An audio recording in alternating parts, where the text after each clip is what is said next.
सबसे पहली पौराणिक कथा। पौराणिक एवं प्रचलित श्री गणेश कथा के अनुसार एक बार देवता कई विपदाओं में घिरे थे। तब वह मदद मांगने भगवान शिव के पास आए। उस समय शिव के साथ कार्तिकेय तथा गणेश जी भी बैठे थे। देवताओं की बात सुनकर शिव जी ने कार्तिकेय व गणेश जी से पूछा कि तुम में से कौन देवताओं के कष्टों का निवारण कर सकता है। तब कार्तिकेय व गणेश जी दोनों ने ही स्वयं को इस कार्य के लिए सक्षम बताया।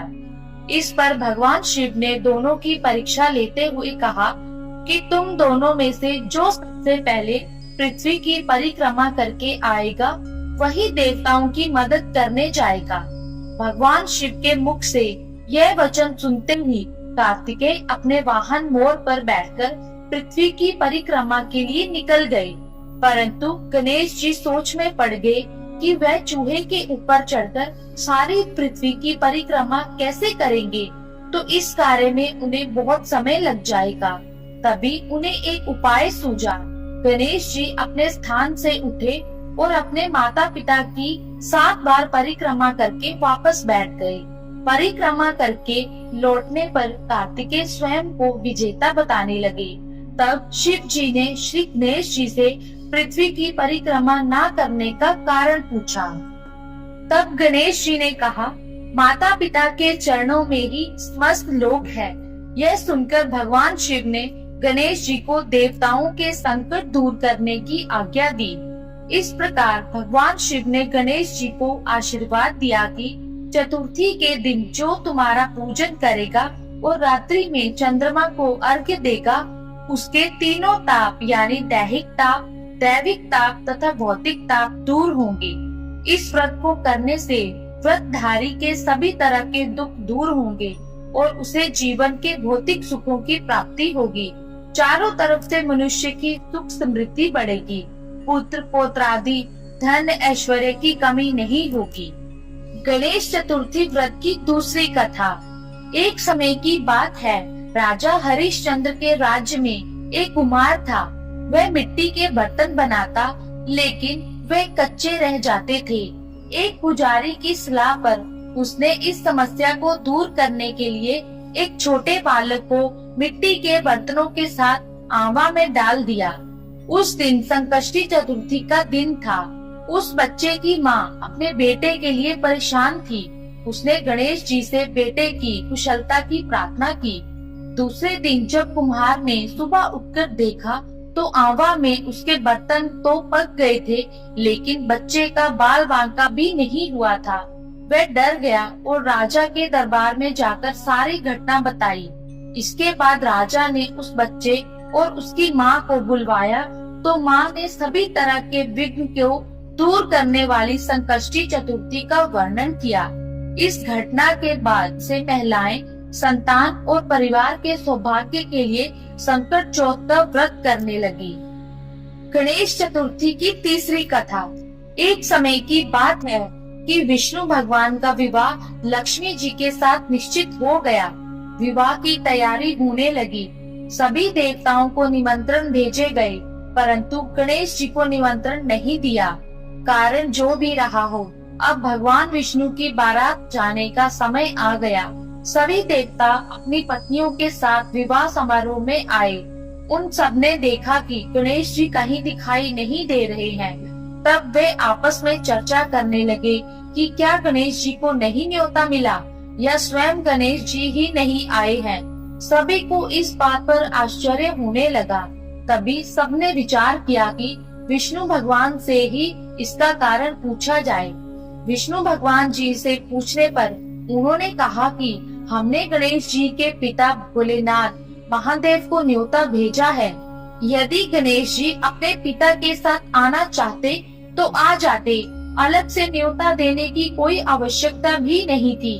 दूसरी बात यह है कि उनको 1.25 मन मूंग, 1.25 मन चावल, 1.25 मन घी और 1.25 मन लड्डू का भोजन दिन भर में चाहिए। यदि गणेश जी नहीं आएंगे तो कोई बात नहीं, दूसरे के घर जाकर इतना सारा खाना पीना अच्छा भी नहीं लगता।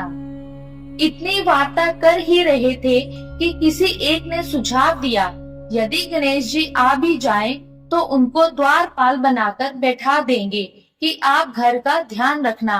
आप तो चूहे पर बैठकर धीरे धीरे चलोगे तो बारात से बहुत पीछे रह जाओगे। यह सुझाव भी सबको पसंद आ गया तो विष्णु जी भगवान ने भी अपनी सहमति दे दी। होना क्या था, इतने में गणेश जी वहां आ पहुँचे और उन्हें समझा बुझाकर घर की रखवाली करने बैठा दिया। बारात चल दी। तब नारद जी ने देखा कि गणेश जी तो दरवाजे पर ही बैठे हुए हैं, तो वे गणेश जी के पास गए और रुकने का कारण पूछा। गणेश जी कहने लगे कि विष्णु भगवान ने मेरा बहुत अपमान किया है। नारद जी ने कहा कि आप अपनी मूषक सेना को आगे भेज दे तो वह रास्ता खोद देगी, जिससे उनके वाहन धरती में धंस जाएंगे। तब आपको सम्मान पूर्वक बुलाना पड़ेगा। अब तो गणेश जी ने अपनी मूषक सेना जल्दी से आगे भेज दी और सेना ने जमीन पोली कर दी। जब बारात वहां से निकली तो रथों के पहिए धरती में धंस गए। लाख कोशिश करने पर पहिए नहीं निकले। सभी ने अपने अपने उपाय किए, परंतु पहिए तो निकलने का नाम ही नहीं ले रहे थे, बल्कि जगह जगह से टूट गए। किसी की समझ में नहीं आ रहा था कि अब क्या किया जाए। तब नारद जी ने कहा, आप लोगों ने गणेश जी का अपमान करके अच्छा नहीं किया। यदि उन्हें मनाकर लाया जाए तो आपका कार्य सिद्ध हो सकता है और यह संकट टल सकता है। शंकर भगवान जी ने अपने दूत नंदी को भेजा और वे गणेश जी को लेकर आए। गणेश जी का आदर सम्मान के साथ पूजन किया। तब कहीं रथ के पहिए निकले। अब रथ के पहिए निकल तो गए, परंतु वे टूट फूट गए थे, तो उन्हें सुधारे कौन। पास के खेत में खाती काम कर रहा था, उसे बुलाया गया। खाती अपना कार्य करने के पहले श्री गणेशाय नमः कहकर गणेश जी की वंदना मन ही मन करने लगा। देखते ही देखते खाती ने सभी पहियों को ठीक कर दिया। तब खाती कहने लगा कि हे देवताओं, आपने सर्वप्रथम गणेश जी को नहीं मनाया होगा और ना ही उनकी पूजन की होगी, इसलिए तो आपके साथ यह संकट आया है। हम तो मूर्ख अज्ञानी हैं, फिर भी पहले गणेश जी को पूजते हैं, उनका ध्यान करते हैं। आप लोग तो देवता गण हो, फिर भी आप गणेश जी को कैसे भूल गए। अब आप लोग भगवान श्री गणेश जी की जय बोलकर जाएं, तो आपके सब काम बन जाएंगे और कोई संकट भी नहीं आएगा। ऐसे कहते हुए बारात वहां से चल दी और विष्णु भगवान का लक्ष्मी जी के साथ विवाह संपन्न करा के सभी सकुशल घर लौट आए। हे गणेश जी महाराज, आपने विष्णु को जैसो कार्य सार्यो ऐसो कार्य सबको सिद्ध कर जो। बोलो गजानन भगवान की जय। गणेश चतुर्थी की चौथी कथा। श्री गणेश चतुर्थी व्रत की पौराणिक कथा के अनुसार एक बार भगवान शिव तथा माता पार्वती नर्मदा नदी के किनारे बैठे थे। वहाँ माता पार्वती ने भगवान शिव जी से समय व्यतीत करने के लिए चौपड़ खेलने को कहा। शिव जी चौपड़ खेलने के लिए तैयार हो गए, परंतु इस खेल में हार जीत का फैसला कौन करेगा, यह प्रश्न उनके समक्ष उठा तो भगवान शिव ने कुछ तिनके एकत्रित कर उसका एक पुतला बनाकर उसकी प्राण प्रतिष्ठा कर दी और पुतले से कहा, बेटा, हम चौपड़ खेलना चाहते हैं, परंतु हमारी हार जीत का फैसला करने वाला कोई नहीं है, इसलिए तुम बताना कि हम दोनों में से कौन हारा और कौन जीता। उसके बाद भगवान शिव और माता पार्वती का चौपड़ खेल शुरू हो गया। यह खेल 3 बार खेला गया और संयोग से तीनों बार माता पार्वती ही जीत गई। खेल समाप्त होने के बाद बालक से हार जीत का फैसला करने के लिए कहा गया, तो उस बालक ने महादेव को विजयी बताया। यह सुनकर माता पार्वती जी क्रोधित हो गई और क्रोध में उन्होंने बालक को लंगड़ा होने का, कीचड़ में पड़े रहने का श्राप दे दिया। बालक ने माता पार्वती से माफी मांगी और कहा कि यह मुझसे अज्ञानतावश में हुआ, मैंने किसी द्वेष भाव में ऐसा नहीं किया। बालक द्वारा क्षमा मांगने पर माता ने कहा, यहाँ गणेश पूजन के लिए नाग कन्याएं आएगी, उनके कहे अनुसार तुम गणेश व्रत करो, ऐसा करने से तुम मुझे प्राप्त करोगे। यह कहकर माता पार्वती शिव जी के पास कैलाश पर्वत पर चली गई। 1 वर्ष के बाद उस स्थान पर नाग कन्याएं आई। तब नाग कन्याओं में से श्री गणेश के व्रत की विधि मालूम करने पर उस बालक ने 21 दिन तक लगातार गणेश जी का व्रत किया। उसकी श्रद्धा से गणेश जी प्रसन्न हुए।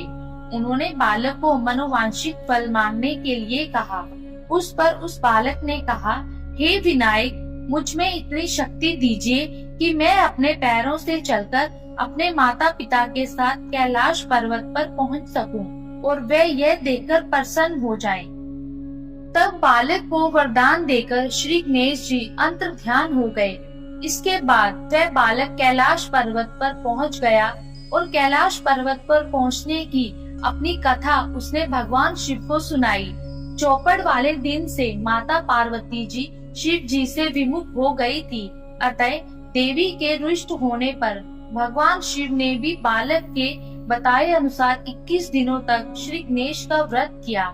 इस व्रत के प्रभाव से माता पार्वती के मन से भगवान शिव के लिए जो नाराजगी थी वह समाप्त हो गई। तब यह व्रत विधि भगवान शंकर ने माता पार्वती को बताई।